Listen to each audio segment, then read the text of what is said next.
자, 여러분들 그동안 건강하셨습니까? 오늘은 제7강 일곱 번째 강의로 내성과 중독이라고 하는 일반인들이 많이 헷갈려하고 개념을 정확하게 모르는 것 같아서 여기에 대한 설명을 한번 해보도록 하겠습니다.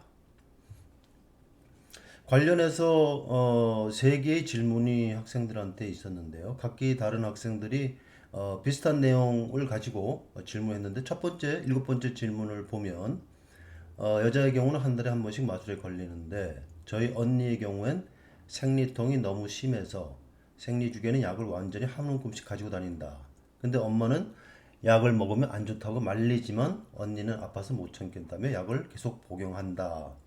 계속 먹다 보면 중독이 된다는데 이제 학생이 이렇게 생각했다는 것이죠. 이런 약들을 복용해도 괜찮은지 알고 싶다. 이런 질문이었고요. 두 번째 질문은 이번에 약에 대한 궁금한 점은 모든 약은 내성이 있는가 하는 것이 이런 질문입니다. 그래서 첫 번째 질문에서는 중독이라는 표현이 나왔고 두 번째 질문에서는 모든 약은 내성이 있는가 여기에 대한 궁금증이 있어서 질문을 한 것 같습니다. 그래서 항생제 같은 약은 내성이 있어서 함부로 처방하면 안 되는 걸로 알고 있지만 그에 반해 개버린과 정로원 등은 그런 말을 듣지 못했다.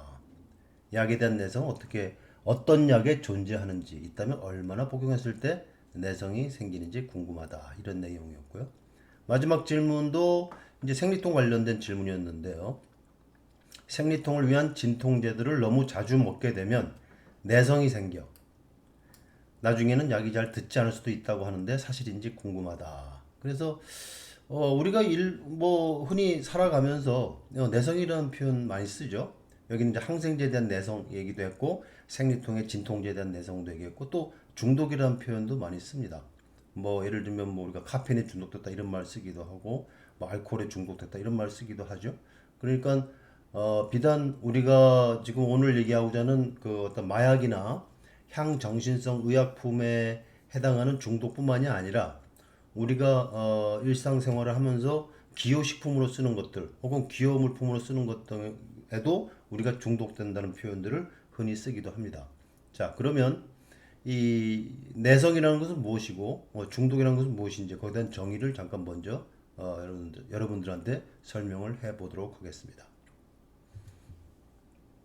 자, 여기 그래서 제목이 내성, 그다음에 의존성, 그다음에 중독 이 세 가지를 여기서 좀 설명하려고 이 자료를 가지고 왔는데요. 첫 번째 내성이라고 할 때는 영어로는 tolerance라는 표현을 쓰고요. 정의가 이렇습니다. 같은 약을 반복적으로 사용할 경우에 동일한 효과를 얻기 위해서는 더 많은 양의 약물이 필요한 상태. 그럴 때는 그러니까 동일한 효과를 거둬야 되는데 약을 반복적으로 특히나 짧은 시간에 반복적으로 사용할 경우에는 처음보다 나중에 훨씬 더 많은 용량을 써야 같은 효과를 거둔다. 이게 바로 내성이라는 거죠. 그래서 여러분들 오른쪽에 여러분들 이해를 돕기 위해서 이 그래프를 가지고 왔는데요. 이 그래프를 여러분 잘 보시면 이 x축은 용량이고요. y축은 이제 효과입니다. 약의 효과, 이펙트라고 되어 있죠. 자, 그럼 보면 이 검은색의 그 커브가 정상적인 상태의 어떤 용량 반응 곡선이라고 한다면 톨러런스가 생길 때는, 즉 내성이 생길 때는 그래프가 어느 쪽으로 움직인다? 이렇게 오른쪽으로 움직인다는 것이고요. 반대로 약의 효과에 조금 더 예민해질 때는 반대로 거꾸로 왼쪽으로 움직인다 이런 경우죠. 그러니까 여러분들 만약에 이 정도의 약의 효과를 거두기 위해서 정상적인 상태에서 이만큼의 약의 용량이 필요했다고 한다면 내성이 생긴 경우는 얼마큼 더 든다는 거죠? 이렇게 그래프를 연결을 하면 이렇게 용량이 늘어야 여기서부터 이렇게 늘어야 같은 효과를 거둘 수 있다. 여러분들 이해되시죠? 그게 바로 톨러런스의 개념이라고 보시면 되겠습니다. 다시 정의하면 같은 약을 반복적으로 사용할 경우에 동일한 효과를 얻기 위해서는 더 많은 약의 용량이 필요하다. 그러니까 약의 효과가 둔화됐을 때 이렇다는 것이죠. 반면에 약의 효과가 더 예민해졌다. 이럴 경우는 반대죠. 이런 효과를 거두기 위해서 여기는 센시타이제이션 됐을 경우는 어떻습니까? 훨씬 정상적인 것보다 적은 용량. 이때는 반대로 이쪽으로 갔지 않습니까? 정상적인 경우보다 적은 용량으로도 같은 효과를 거둘 수 있다. 이럴 경우에는 그러니까 약의 반응에 예민해졌을 경우에 혹은 약의 반응에 대해서 좀 무뎌졌을 때 그걸 우리 각각을 sensitization, 그다음에 tolerance 이런 표현을 쓴다는 것입니다. 자, 어쨌든 여기에서 한 가지 여러분들이 참고로 할 점을 여기 잠깐 제가 언급을 해놨는데요. 이 몰핀의 경우를 좀 제가 예를 들었습니다. 이 몰핀은 여러분들 알다시피 그 아편 에서 미성숙 과실에서 얻은 우리가 알칼로이드인데요.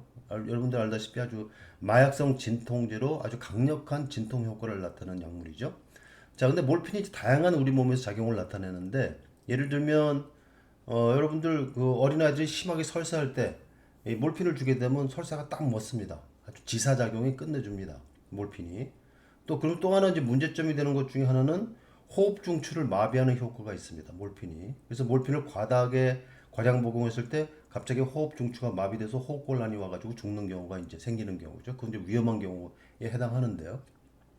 어쨌든 그런 다양한 장기의 몰핀이 작용을 나타내는데 물론 임상적으로는 방금 제가 설명한 대로 진통 효과 쪽으로 가장 많이 사용을 합니다.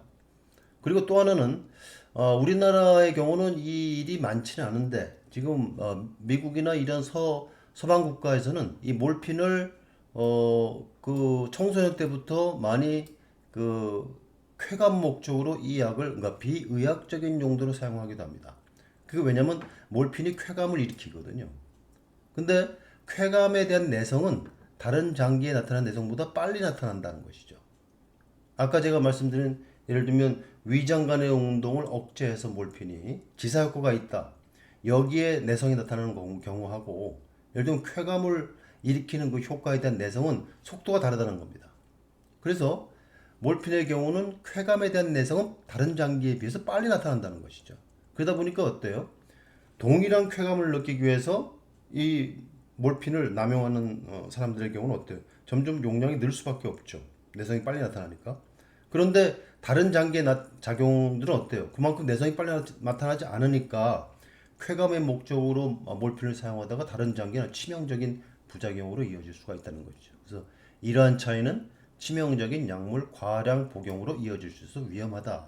그러니까 어떠한 장기에 작용하는 것 따라서 내성의 속도도 어떤 건 내성이 빨리 나타나고 어떤 경우 내성이 늦게 나타나도 한다. 그걸 참고적으로 여러분들한테 말씀을 일단 나온 김에 드리는 거고요. 자, 그럼 내성이라는 건 여러분들이 이제 정의를 이해했을 것 같고요. 두 번째 의존성이라는 표현도 쓰는데요. 영어로는 dependence라고 이제 우리가 영어로는 표현하는데, 자, 그럼 의존성이라는 것은 정의가 뭐냐면 앞에서 얘기했던 내성, 이 내성에 또 적응이 된 거죠. 그래서 내성의 결과 일어나는 상태로 정상적인 기능을 유지하기 위해서 약물의 의존성을 보이는 사람은 약물을 계속 복용하려고 한다. 어찌 보면 앞에 거하고 좀 비슷한 의미가 되겠죠. 그래서 약물을 짧은 시간에 같은 약을 반복적으로 사용하게 되면 약물의 용량이 점점 늘어난다. 그걸로 인해서 이 사람은 약에 대해서 뭐가 생긴다? 의존성이 생긴다. 라는 겁니다. 그러면 의존성에서 여러분들이 꼭 같이 알아야 될 내용은 뭐냐? 그럼 이런 사람이 약물에 의존된 사람이 약물을 갑자기 끊었다. 약을 안 되겠다, 위험하다. 약을 갑자기 끊게 되면 어떨까요? 항상성이 깨지게 되고 그때 이 사람들이 뭘 느끼게 되냐면 금단 증상을 일으키게 됩니다. 영어로는 withdrawal syndrome이라고 하는데요. 그래서 이 금단 증상 때문에 사실은 생명에 위협을 느끼기도 하거든요. 그러니까 의존성, 약에 의존성이 있는 사람은 약을 중간에 딱 끊었을 경우는 반드시 금단 현상이 동반된다 이거죠. 그래서 다시 말해서 의존성이라는 것은 약을 끊었을 때 나타나는 금단 증상을 특징으로 하는 적응 상태를 우리가 이제 의존성이라 표현할 수가 있고요. 그 다음에 마지막에 중독 혹은 탐닉, 영어로 어딕션이죠. 이건 어떤 경우냐? 쾌감 혹은 보상 심리를 얻기 위해 약물을 강박적으로 사용하는 행위다. 스스로 조절이 안 된다. 여기에 이제 심각성이 있습니다. 그러니까 여러분들 중독이라는 표현은 분명히 앞에서 얘기하는 내성과 다르다는 걸 여러분들 알 수가 있죠. 그리고 앞서서 학생이 언니가 생리통약을 먹는데 자기는 걱정이 되는 게 생리통약에 중독될까봐 이미 틀렸죠. 그 얘기는요. 왜냐하면 이 중독된다고 하는 것은 탐닉된다고 하는 것은 일종의 의학적인 용도로 사용하는 것이 아니라 비의학적인 용도로 쾌감이나 보상 심리를 얻기 위해서 우리가 약물을 남용하는 경우에 발생하는 행위거든, 나타나는 것이거든요. 강박적으로 사용한다. 그리고 스스로 이걸 끊으려도 조절이 잘 안 되는, 그렇지 않습니까, 여러분들? 예를 들면 담배 중독됐다. 담배 안에 있는 니코틴에 중독된 거죠. 알코올 중독된 사람들은 어때요? 알코올, 그술 안에 있는 에탄올에 중독이 된 거죠. 그 사람들이 끊기가 쉽습니까? 절대 쉽지 않습니다. 조절이 잘 안 된다. 강박적으로 자꾸 사용할 수밖에 없는 그런 것을 우리가 중독, 어딕션이라는 표현을 쓴다. 그러니까 앞서서 학생들이 뭐 그 모든 약물들이 내성이 있느냐 이렇게 질문하는 학생도 있고, 아니면 생리통약들이 중독된다는데 혹은 뭐 내성이 생긴다는데 과연 그러냐? 결코 그렇지 않습니다. 근데 그렇게 생각하는 데는 이유가 있습니다. 그건 뒤에 설명을 추가로 이제 하기로 하고요. 일단 그래서 내성은 뭐고 의존성은 뭐고 중독은 뭔가. 근데 여기서 이제 한 가지 여러분들 내성, 의존성, 중독에서 한 가지 여러분들 염두에 둘 내용은 뭐냐면, 약물 의존성과 중독은 동의어가 아니고요. 그리고 내성과 의존성은 마약 혹은 향정 정신성 의약품 사용자 모두에서 보이는 생리적인 반응인 반면에 중독의 전조 증상은 아니다 하는 것입니다. 이게 무슨 얘기인가요? 그러니까 중독된 사람들이 반드시 내성과 의존성이 돼서 중독으로 간다. 그거는 아니라는 뜻입니다. 근데 어쨌든 그러면 의도가 뭐냐? 이 약물을 사용한 의도가 뭐냐에 따라서 내성과 의존성은 생길 수도 있고, 의도에 따라서 중독이 될 수도 있다. 이런 개념으로 여러분들이 이 말을 이해하면 될 것 같습니다. 그래서 한 가지 여기 예를 들었습니다. 한 예로 몰핀과 같은 마약성 진통제는 내성과 의존성, 그리고 사용자의 의도에 따라 중독을 일으킬 수 있는 약물이라는 것이죠. 그래서 예를 들기를, 암으로 인한 극심한 통증은 종종 고용량의 모르핀을 장기간 요구가 되기 때문에 내성과 의존성이 생깁니다. 분명히 이 마약성 진통제 몰핀 같은 경우는 단기간에 또 고용량의 같은 약물을 계속 투여해야 되거든요. 왜냐하면 주기적으로 통증, 특히나 말기 암 환자 같은 경우는 주기적으로 통증이 오기 때문에 이 몰핀이 없이는 살 수가 없죠. 삶의 질이 매우 나빠지죠. 그러니까 장기간 투여를 해야 되고, 고용량을 점점 더 용량이 늘어야 되니까 고용량을 사용하다 보니까 분명히 그 말기 암 환자 같은 경우는 몰핀의 내성과 의존성이 생깁니다. 그렇지만 이 암 환자들을 모르핀에 중독됐다고 우리가 표현하진 않죠. 왜냐하면 이 사람이 비의학적인 용도로 몰핀을 뭐 쾌감 목적으로 쓴 건 절대 아니니까요. 여러분들 이해되시죠? 그래서 중독되었다고 표현을 안 한다. 반면에 몰핀은 강력한 쾌감, 이걸 영어로 유포리아라 그러는데요. 쾌감을 일으켜 많은 사람들이 이런 비의학적인 용도로 남용을 하기도 합니다.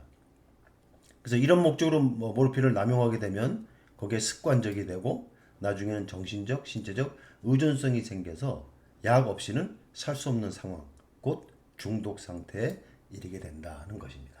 그러니까 앞서서도 제가 분명히 말씀드렸다시피 내성과 의존성, 그 다음에 중독, 이것이 이렇게 이어서 진행될 수도 있지만 어떤 약물들은 내성과 의존성 정도에서 끝날 수도 있고, 그러니까 결국은 약을 사용하는 사람의 의도가 무엇이냐에 따라서 이것이 내성과 의존성이 있다, 아니면 내성과 의존성을 지나서 중독까지 갈 수도 있다.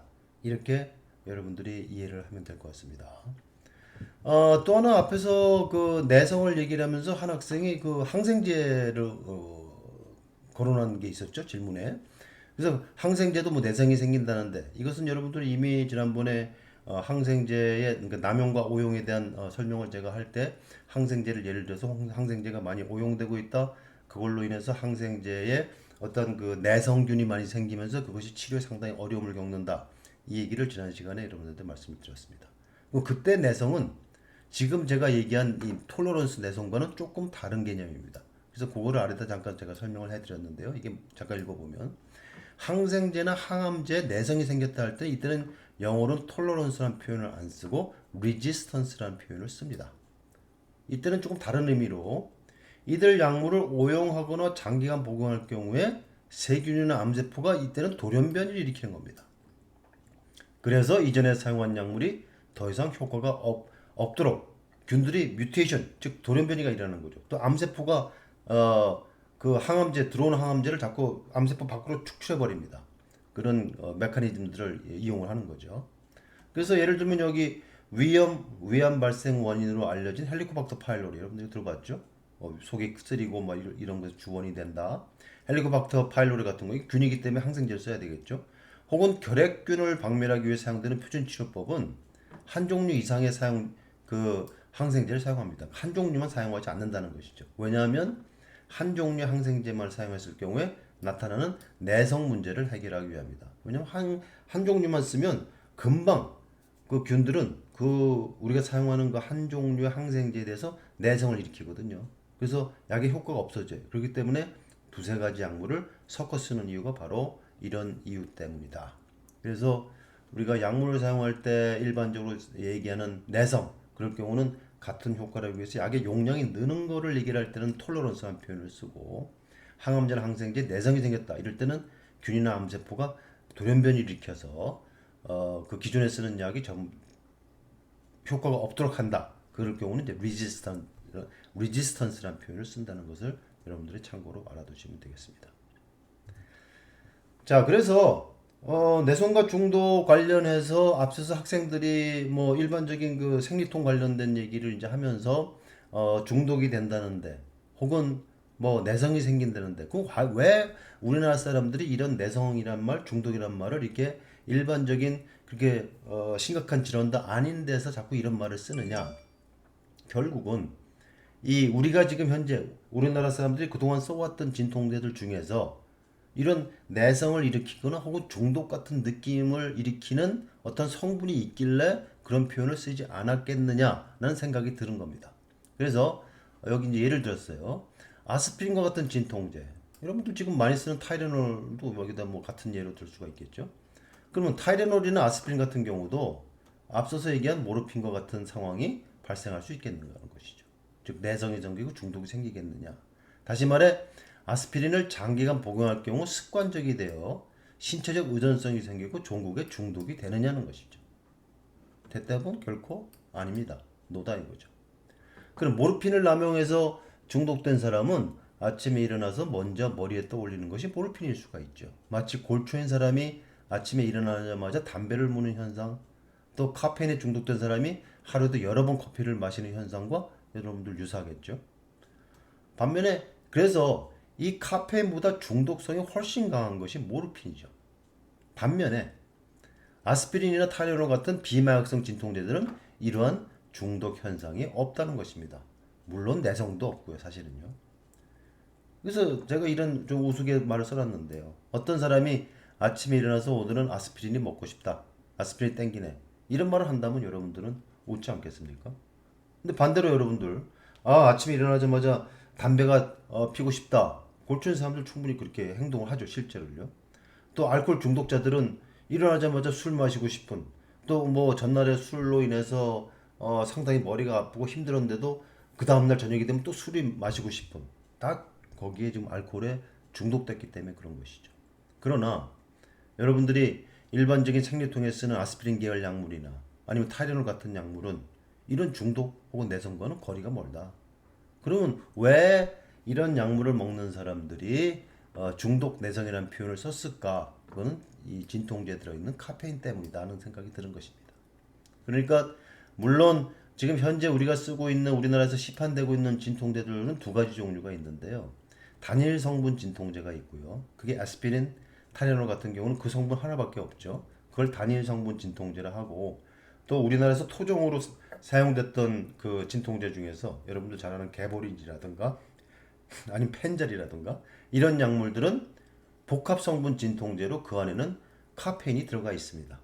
그러니까 결국은 그런 복합 성분 진통제에 들어있는 카페인 때문에 과거에 이런 진통제를 사용했던 사람들이 내가 중독되는 건 아닐까? 혹은 뭐 내성이 생기는 거 아닐까? 이런 생각을 하지 않았겠나 생각이 듭니다. 자, 그래서 카페인 관련해서 이런 질문을 한 학생도 있었습니다. 10번째 질문을 잠깐 여러분들 보면요. 저희 할머니께서는 매일 바카스 2병, 또 판피린 2병. 여러분들 판피린은 지금 편의점에서 파는 안전상비 의약품 중에도 들어가 있는 판피린 A인가 T인가 그렇게 돼 있죠. 그리고 또 개보린 이게 진통제고요. 이렇게 매일 드신다는 거죠. 그러면은 이 바카스는 뭐 음료니까 그렇다 치고 판피린이나 개보리는 이거 의약품인데요. 이거를 할머니가 매일 드신다. 이상하지 않습니까? 외출할 때도 이 약들이 없으면 외출을 아예 못 하십니다. 약을 안 드시면 기운이 안 나신다. 외출 후나 조금 피곤하신 날에는 복용량이 더 많아지는데 이렇게 약을 드신 지 벌써 몇 년째다. 완전히 끊기는 어려운 것 같은데 계속 이렇게 드셔도 되는 건가요? 이런 질문이었습니다. 저도 이 질문을 보고 좀 놀랐는데요. 아, 이렇게 드시는 분들도 있구나. 그러니까 여러분들 카페인 같은 경우는 여러분들도 뭐 그런 경험이 있을 겁니다. 우리가 아침에 일어나자마자 좀 머리를 좀 멍한 상태에서 커피를 마시면 머리가 좀 맑아진다. 이렇게 생각하는 사람들도 많죠. 그래서 일에 좀 집중하기 위해서 커피를 마시는 사람도 있고, 그러니까 덜 피곤한 것 같고, 이제 그런 효과가 분명히 있습니다. 중추신경을 흥분시키는 효과가 있거든요, 카페인에.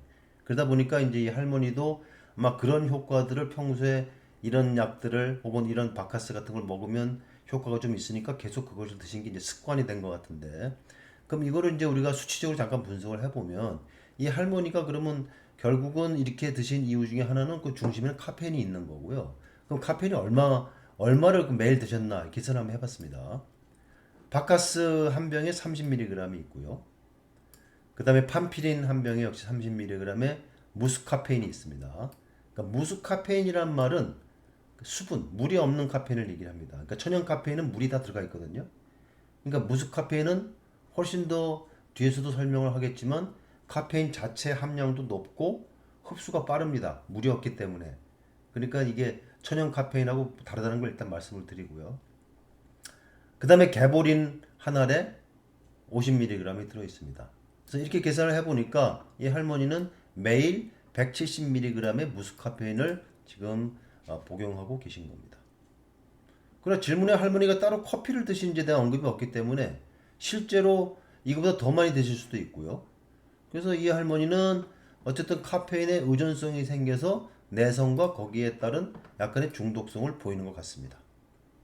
자, 그럼 참고로 식약처 공고안에 따르면 하루 1일 섭취 최대 허용량은 성인의 경우 카페인은 400mg 이하예요.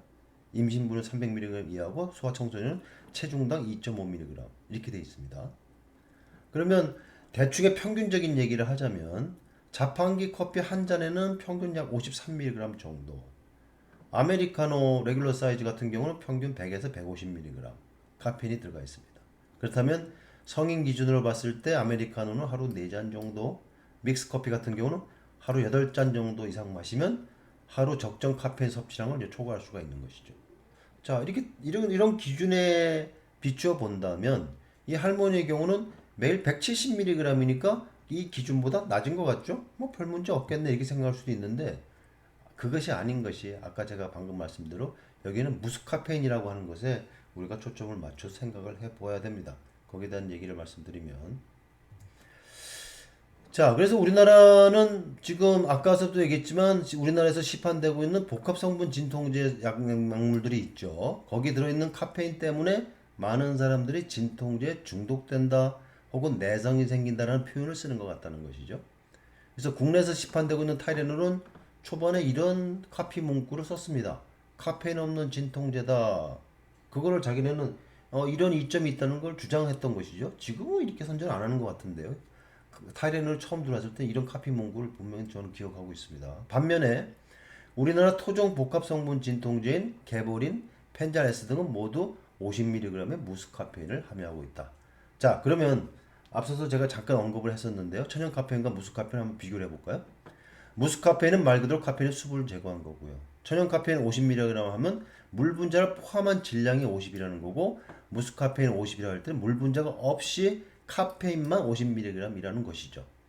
그럼 그것을 이제 수치적으로 우리가 환산해 보면 카페인 분자량 194.19, 물 분자량 18을 고려하면 무스카페인은 천연 카페인에 비해서 10% 정도 카페인 함량이 더 높다. 물 한 분자가 카페인에 함유되어 있다고 가정할 경우에. 이렇고요. 또 하나는 무스카페인은 물 분자가 없어서 천연 카페인보다 흡수 속도가 빠릅니다. 이건 왜 그러냐면 여러분들 우리 몸에서 조직으로 들어가고 세포로 들어갈 때는 세포막이라는 어떤 배려가 있죠. 세포막은 뭘로 구성이 되어 있나요? 여러분들 생물을 공부를 좀 한 사람들은 알 텐데요. 리피드 바이레이라 해서 지질 이중막으로 형성되어 있죠. 그러니까 물 분자보다는 물하고 물이 없는, 이걸 소수성 분자라고 그러죠. 또 물을 좋아하는 건 친수성이라 표현을 하고요. 그런 소수성 분자가 그런 세포나 조직으로 들어가기 더 쉽죠.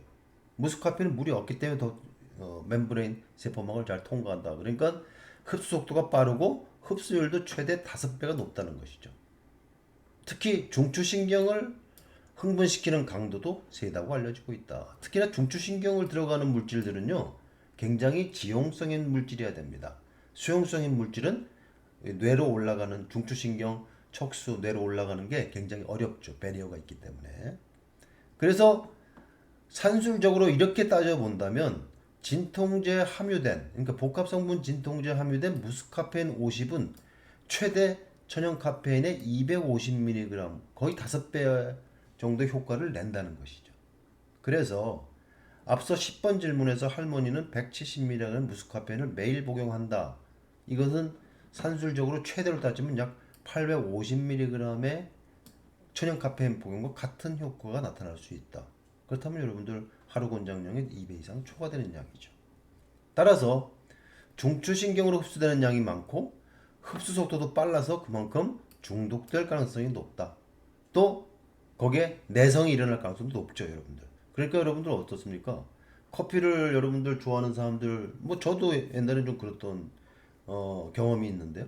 커피를 마시다 보면 어때요? 커피를 마시는 그 횟수나 양이 점점 늘죠. 내성이 생깁니다. 또 그만큼 자꾸 커피를 찾게 되고 뭐 그런 게 이런 효과 때문에 그런 것이 아닌가. 더더구나 무스카펜을 함유한 것들은 더더구나 그런 문제를 야기할 수 있다. 그러기 때문에 앞서서 제가 말씀드렸던 내성이 있다.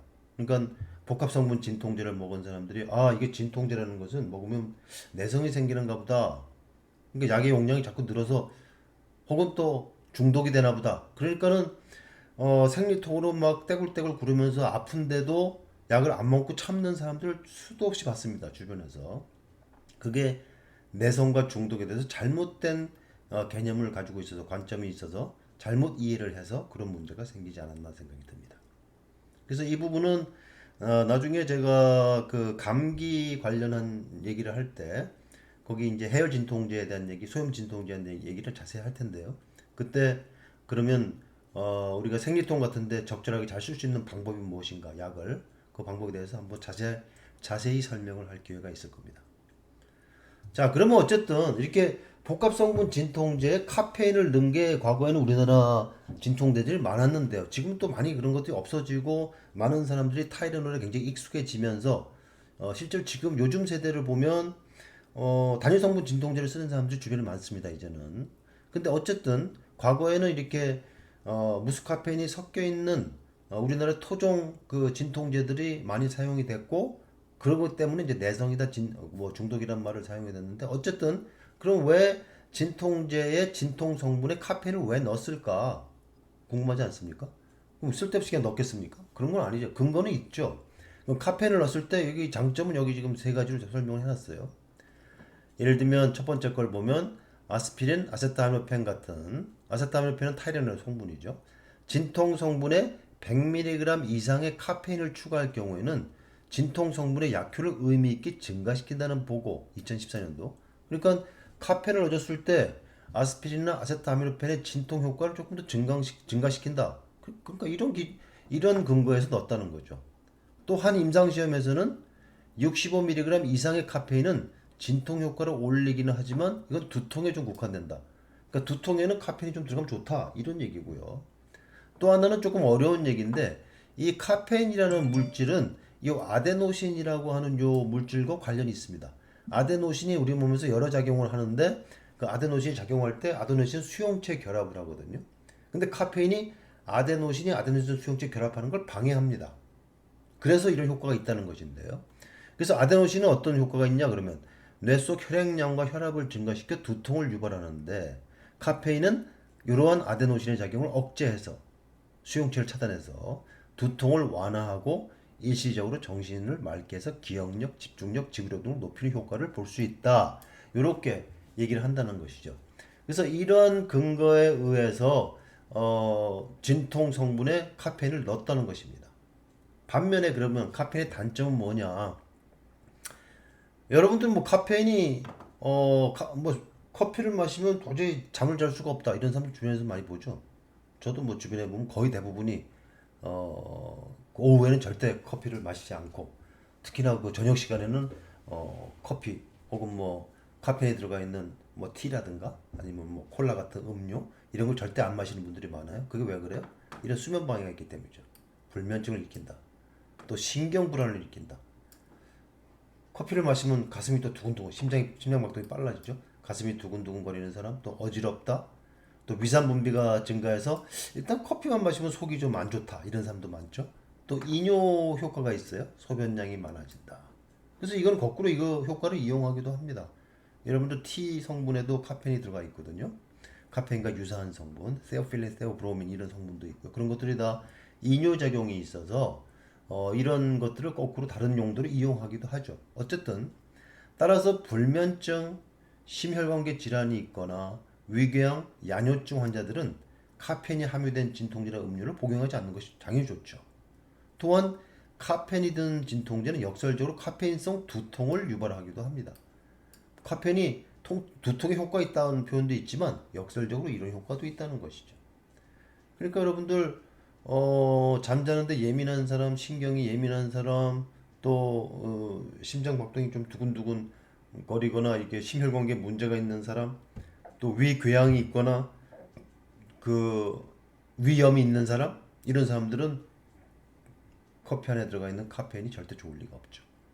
또 하나는 무스카펜을 과량 섭취하면 혈압이나 혈당이 높아져서 심혈관 질환 위험이 높아질 수 있다.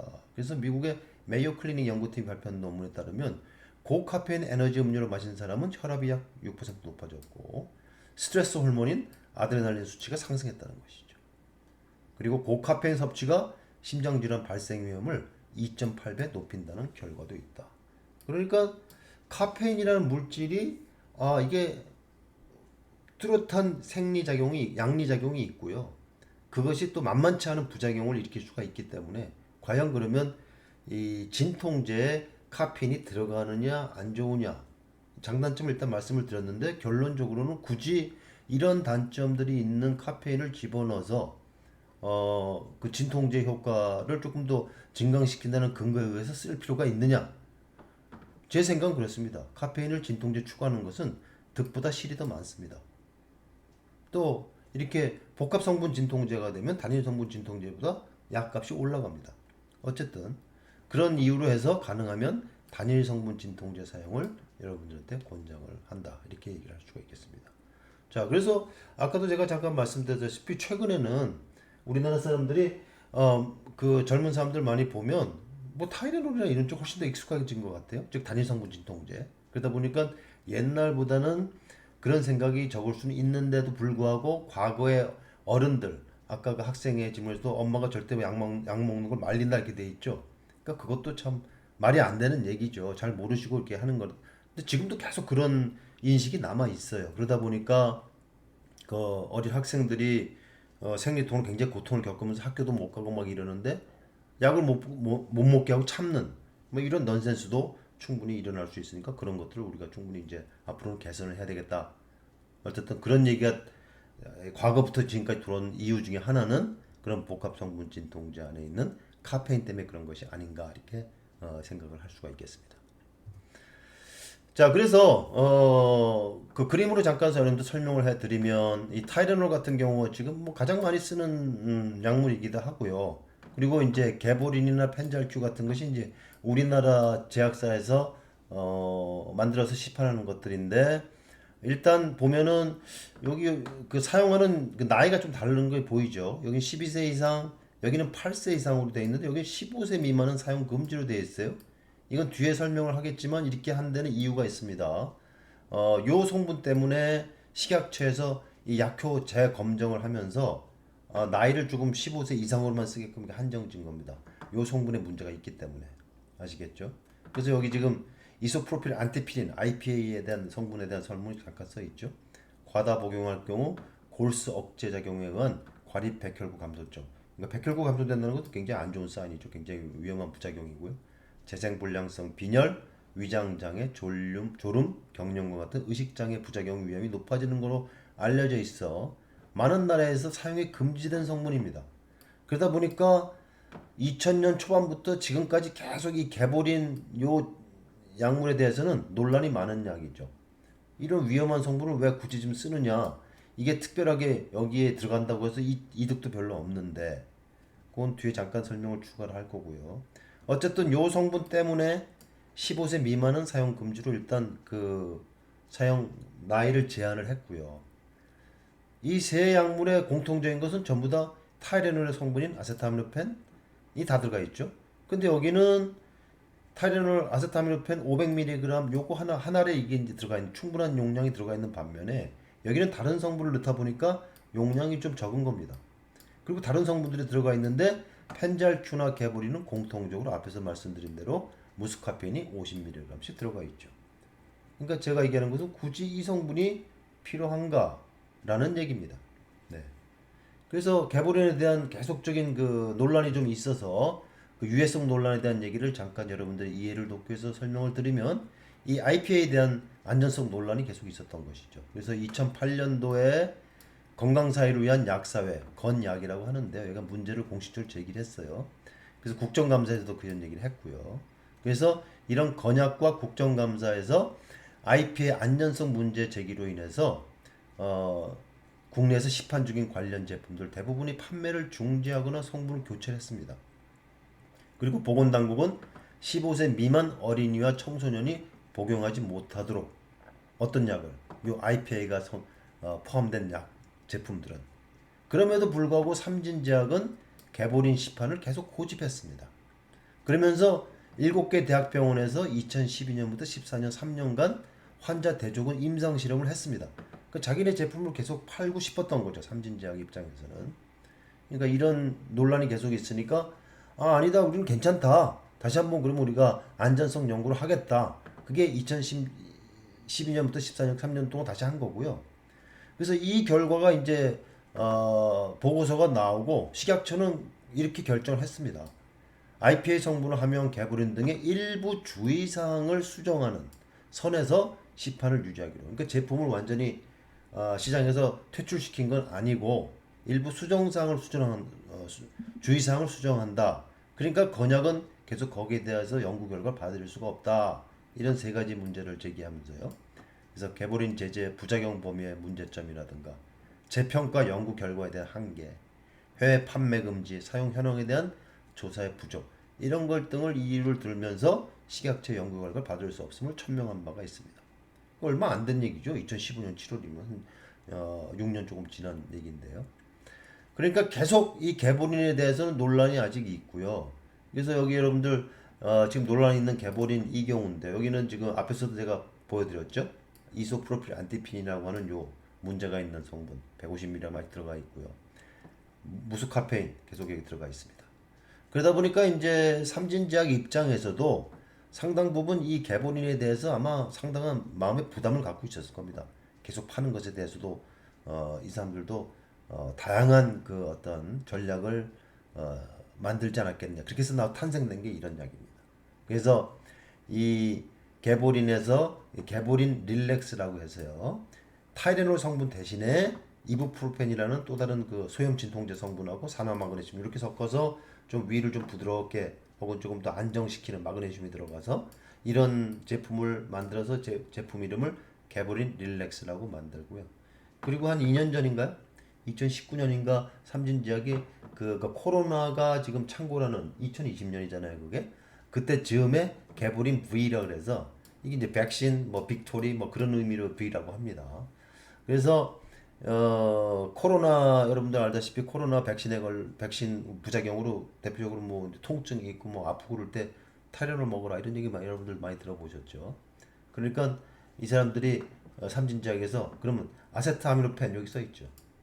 타이레놀 성분 요 성분 하나만 들어가 있는 제품을 만들어서 상품명을 개보린 V라고 표시를 한 겁니다. 그러니까 어찌 보면 삼진제약도 요 제품에 대해서 상당 부분 부담이 있었을 겁니다. 그러니까 어쨌든 뭐 코로나 핑계를 대면서 타이레놀 성분인 아세타미노펜만 들어가 있는 이런 개보린 V라는 것도 만든 것 봐서는 아마도 그런 것에 대해서 이분들도 일부분 아마 자신이 없지 않았나 이런 생각도 들기도 합니다.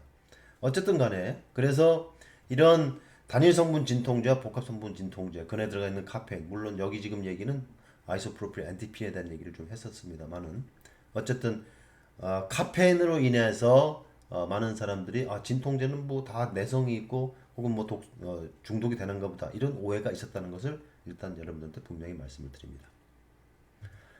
자, 그래서 앞서서는 이제 그런 내성 중독에 대한 전반적인 왜 우리나라 사람들이 그런 생각하느냐에 대한 얘기를 했고요.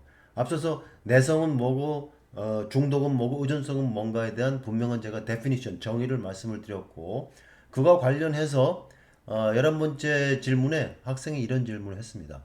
도파민에 대한 수업 내용을 듣고 문득 생각난 걸 질문을 한다. 제 친구 중에는 스포츠 토토에 중독된 친구가 있다. 예전에 어디선가 도박을 하거나 마약을 하면 뇌가 망가진다고 들었고 얼핏 듣기로는 도파민이 과다 분비되면 과다 분비되어 도파민 수용체가 줄어든다고 하는데 정확히 어떤 일이 벌어지기에 도박이나 마약을 하지 말라고 하는 걸까요? 도파민 수용체가 줄어든다면 어떤 일이 일어나는가? 다시 회복될 수 있는 것인가? 비단 마약 중독뿐만이 아니라 도박, 음주, 흡연, 음란물, 게임 중독 등 각종 중독에도 해당되는 것인지 궁금하다. 또 이런 중독됐을 때 어떤 약을 통해 치료하는지도 알려주면 감사드리겠다. 이렇게 질문을 했습니다. 자, 그래서 여러분들도 이렇게 그 뭐 마약이나 향정신성 의약품 혹은 뭐 아까 앞서서 제가 말씀드렸던 그 담배 안에 들어가 있는 니코틴이라든가 술 안에 드는 알코올, 에탄올 여기에 중독됐다. 이런 얘기는 뭐 우리가 살면서도 많이 들어봤을 겁니다. 그 외에도 여기도 뭐 음란물 중독이다, 게임 중독이다, 뭐 도박 관련된 거 이런 얘기를 지금 하고 있죠. 거기에 지금 가장 핵심이 되는 우리 뇌의 중추신경의 신경 전달 물질로 여러분들 도파민이라는 물질이 있고요. 그래서 이 학생도 도파민 여기서 지금 언급을 하지 않았습니까?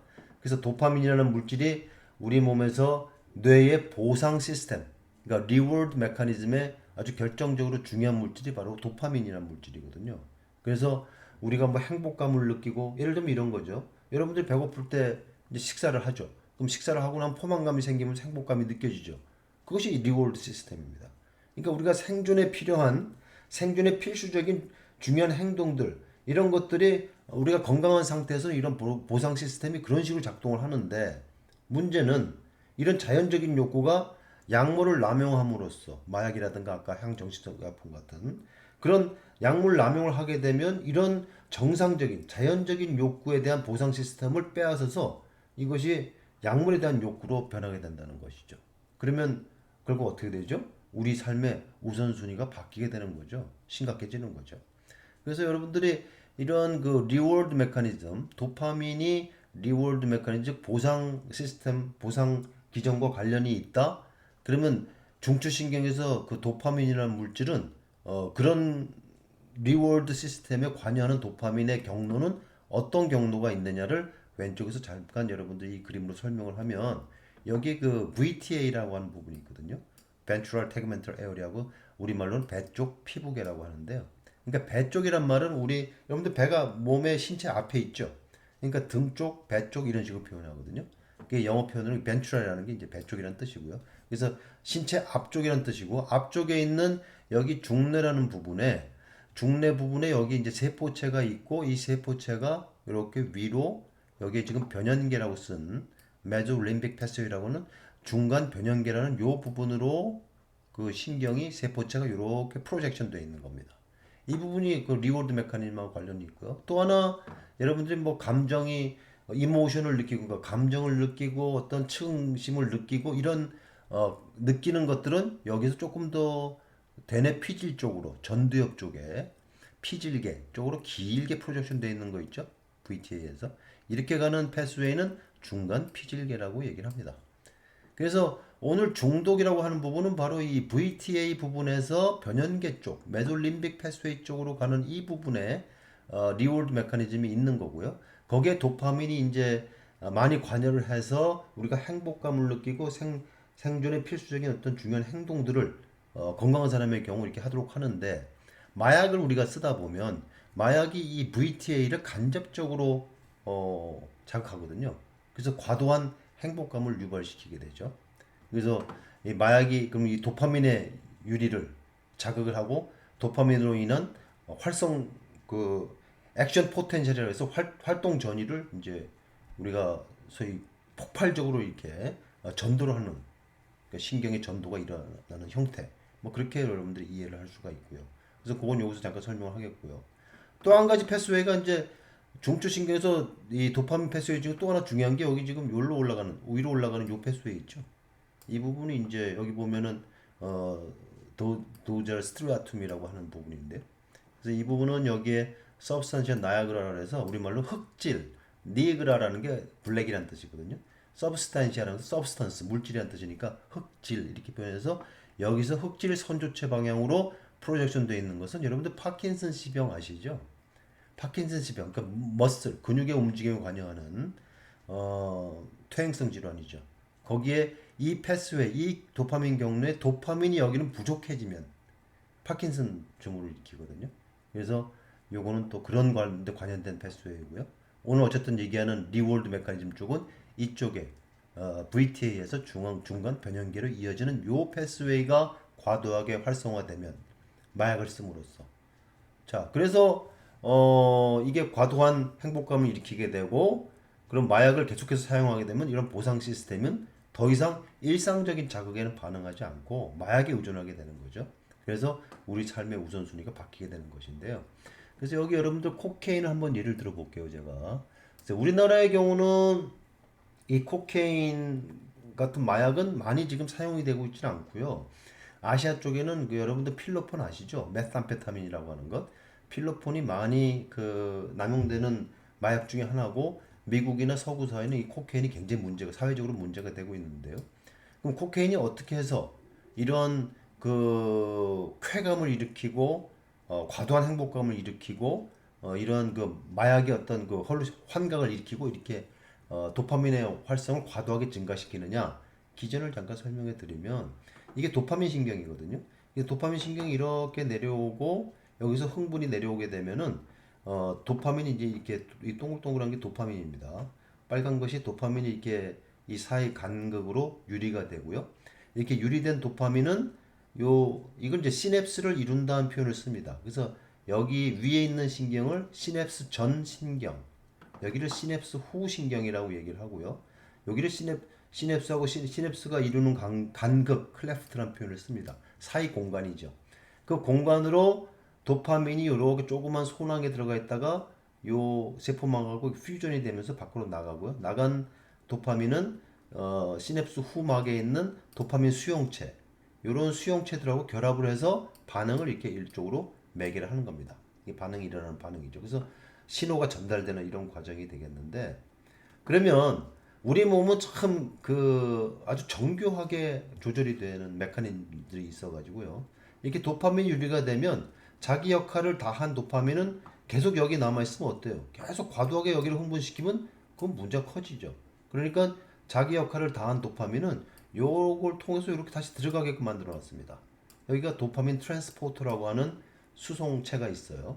그러면 자기 역할을 다 하고서는 이젠 그만이 이래라 조절 메커니즘으로 도파민 트랜스포터를 따라서 도파민을 다시 자기가 유리된 쪽으로 다시 집어넣는 이런 기전이 있습니다. 자, 이런 기전이 작동을 해야 항상 항상성을 유지하는 거죠. 그런데 코케인을 이제 남용하는 사람들이 코케인을 먹거나 코로 흡입을 하게 되면 여기 코케인은 이런 식으로 모양이 돼 있죠. 이것이 어디를 닫아요? 여기를 닫아버려요. 예, 도파민이 들어가는 걸 막겠죠. 그래서 여기 이렇게 써놨지 않습니까? 도파민 트랜스포터 블록 바이 코케인. 그러니까 코케인이 여기를 막아버리니까 도파민이 못 들어가게 되죠. 그러면 여러분들 어떤 현상이 일어나나요? 요 시냅스 간극에 요 사이 공간에 이 도파민의 양이 어떻게 돼요? 이 빨간 것들이 확 늘어나게 되죠. 그러면 이 농도가 늘어나게 되면 반응성이 어떻게 되나요? 굉장히 커지는 거죠. 과도한 흥분이 일어나게 된다. 그러니까 그거를 계속 느끼기 위해서 어때요? 코케인 어딕트, 그 중독된 사람들은 계속 코케인을 먹을 수밖에 없어요. 왜 그래요? 이렇게 늘어나게 되면 우리 몸에는 또 다른 이제 새로운 이퀄리브리움 평형 상태를 유지하기 위해서 여기 코케인을 먹음으로 인해서 정상보다 훨씬 코케인 양이 여기 많아졌죠? 그러면 이 수용체 수가 줍니다. 이 수용체가 안으로 들어가요. 들어가서 안에서 분해가 돼버려요. 그러니까 여기 지금 그림으로 설명하면 5개 있던 것이 4개가 되고 3개가 돼요. 왜 그렇습니까? 반응이 너무 많아지니까 그걸 줄이기 위한 우리 몸에서의 메커니즘, 보상 메커니즘 그렇다는 것이죠. 이 수용체는 줄고 여기 지금 이 도파민을 안으로 집어넣는 거는 많아지게 돼요. 왜? 코케인이 이걸 막고 있으니까. 더 많아지면서 코케인을 더 집어넣으려고 했죠. 그게 항상성이 하는 일이죠. 그러니까 그런 현상이 벌어지다 보니까 여기 수용체 수는 줄고 여기에 트랜스포터 양은 늘고 이런 거기에 적응하는 메커니즘 작동하게 되면 이 코케인 어딕트들은 어떤 행동들을 하느냐 이런 것도 다시 극복하기 위해서 즉 옛날에 자기가 경험했던 그런 쾌감 같은 걸 더 느끼기 위해서 어때요? 더 코케인을 요구하게 되죠. 그러니까 그게 바로 우리가 파지티브 피드백 루프라는 표현을 씁니다. 그래서 이런 좀 복잡한 메커니즘으로 인해서 먹었던 사람들은 계속 그 흥분 상태, 기분 좋은 상태를 유지하기 위해서 계속적으로 이 코케인을 복용할 수밖에 없는 그게 바로 어딕트, 중독됐다는 개념으로 여러분들이 이해하시면 될 것 같습니다. 그래서 이 중독 자체는 치료하는 방법이 따로 없고요. 여기 뭐 치료 약물이 있냐 이렇게 지금 질문을 했는데요. 어, 치료약은 없고 이제 이런 마약이라든가 아니면은 향정신성 의약품을 중독된 사람들이 문제는 뭐냐면 이제 그거는 치료에 의해서 약을 일단 끊어야 되죠. 약을 끊어야 되는 거죠. 약을 끊다 보면 아까 무슨 문제가 발생한다 그랬습니까? 약에 의존성이 생긴 사람이 약을 갑자기 끊게 되면은 거기에 대한 그 withdrawal syndrome, 네, 그게 생기기 때문에 굉장히 그것 때문에 위험해지죠. 그래서 그런 것들을 치료할 수 있는 약들은 현재 나와 있습니다. 참고로 여러분들 알아두시면 되겠고. 여기 그래서 여러분들이 조금 더 이해를 돕기 위해서 여기 유튜브에 있는 Drug Addiction and Dopamin이라고 하는 요 유튜브 한 4분 정도 되는 동영상인데요. 아주 잘 만들었습니다. 아주 요약을 해서 그러니까 여러분들 꼭 유튜브에 들어가셔서 한번 요 제목을 쳐서 한번 들어보시길 바라겠습니다.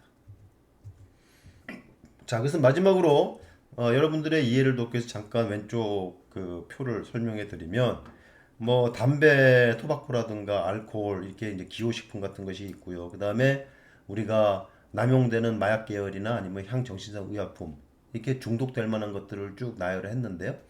그래서 여기 첫 번째 컬럼은 ever used로 해서 일생에 한 번이라도 쓴 사람 한 번이라도 이런 물질들을 써본 사람들 퍼센테이지죠. 알코올은 91.5로 아주 압도적으로 그러니까 거의 어, 인류의 90% 정도는 알코올을 써봤다 이렇게 지금 이해가 되는 것이고요. 담배도 75.6%나 됩니다. 그리고 마리화나 같은 경우 46.3%, 코케인 뭐 16.2%, 여러분들 헤로인 같은 것, 그다음 흡입제 이런 게 돼 있죠. 중독되는 정도가 얼마냐? 어딕션 퍼센테이지 보면 역시 여러분 담배가 굉장히 중독되는 퍼센트가 높은 걸 알 수가 있죠. 그리고 중독의 리스크가 31.9로 제일 높습니다. 코케인 같은 거 16.7 이렇게 돼 있죠. 그래서 여러분 참고로 보시라고 여기 지금 잠깐 표를 갖고 온 거고요. 코케인이 이런 구조로 되어 있는 물질인데 미국의 통계를 잠깐 보면요. 2009년도에 한 달에 적어도 한 번 정도 아주 규칙적으로 코케인을 쓴 성인 12세 이상 150만 명이 넘으니까요. 어마어마한 것이죠. 실제로 이거보다 더 될 겁니다. 그러니까 그만큼 서구 사회는 이 코케인이 상당히 지금 만연돼 있고 이것 때문에 사회적인 문제도 사실 되고요. 또 돈이 좀 없는 사람들은 코케인의 좀 크루드한 그 형태로 크랙이라는 게 있거든요. 제가 뉴욕에 있을 때 그 크랙하는 친구들을 많이 봤는데 그 값싸다 보니까 거기에 대한 그 부작용도 훨씬 심하고요. 그래서 중독도 훨씬 빨리 되고 굉장히 한 번 중독되면 재활하는데 시간이 훨씬 더 오래 걸립니다. 그러니까 인생이 망가지는 일이 한두 가지가 아니죠. 그러니까 그만큼 서구 사회는 이런 마약으로 인한 사회적인 문제도 굉장히 크다. 근데 우리나라도 지금 그 전체 국민들의 그 생활 수준이 높아지면서 3만 불 이상이 되면서부터 통계적으로 보면 마약에 대한 사용이 급격하게 느는 걸로 되어 있거든요. 전 세계적으로요. 분명히 지금 우리나라도 지금 최근에 그 마약하는 사람들 숫자가 늘고 있지 않습니까? 우리가 뉴스에서 많이 가끔 요새 최근 보는 게 바로 그런 거죠. 자, 그래서 이렇게 그 중독에 대한 얘기를 이제 해보면서 결국은 우리가 그런 그 메커니즘이 결국 이런 세 가지 사이클이 이렇게 돌아가면서 습관의 고리가 있다는 거죠. 이게 지금 찰스 두히그의 습관의 힘이라는 데서 제가 따온 그림인데요. 그래서 뭘 하고자 하는 행동에 대한 신호, 시그널이 있으면 이 시그널은 반복 행동을 하게 되고 반복 행동을 하게 되면 거기에 대한 보상.